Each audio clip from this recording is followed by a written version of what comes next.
Hi, Pastor Maggie at Celebration Lutheran Church here in Sartell, Minnesota.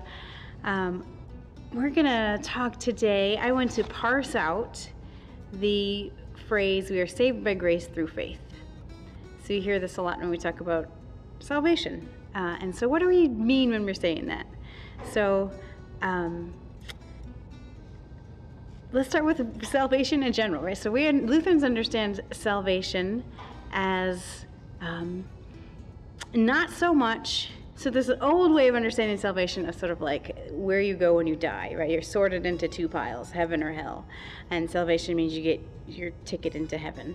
That's not quite biblically what salvation is about. Salvation is about wholeness and being made righteous.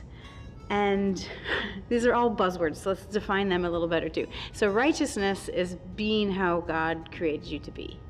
So sort of returning to that creation as God intended it.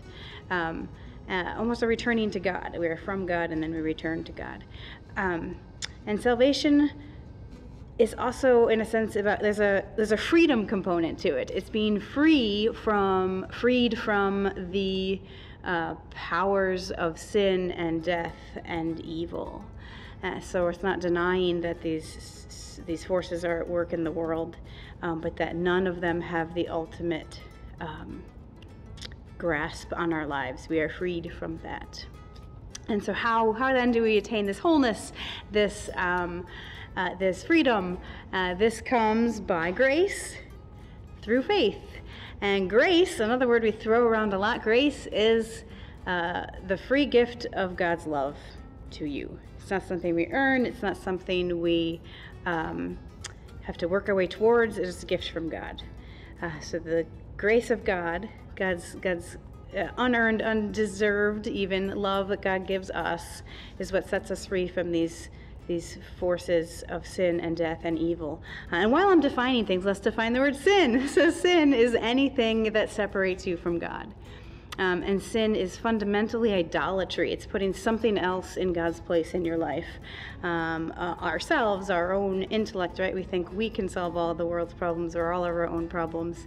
But sin is more communal than we often think about it too. So we think about me, I think about me and all the ways I fall short, or all the things I put in the place of God in my life, and that's one way to think about sin. But it's also a communal disease, essentially. I used to think of it like a virus. This is pre-pandemic. Now in the pandemic, it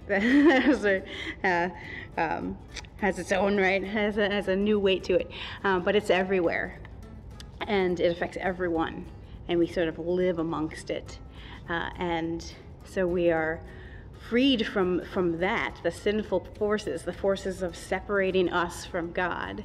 We are freed from them having the final say by the work of God, by God coming in the midst of that in the person of Jesus Christ. And our part there is faith, right? And faith is fundamentally trust. So trusting that God is out there, that there is a God, and that God enters into our world. And as Christians, we proclaim that God enters our world in the person of Jesus Christ. And faith is fundamentally trust. So trusting that, even if we can't explain all the parts of the story, or there's things we're not sure, it's not even necessarily about belief, but fundamentally trusting. What do we cling to as true?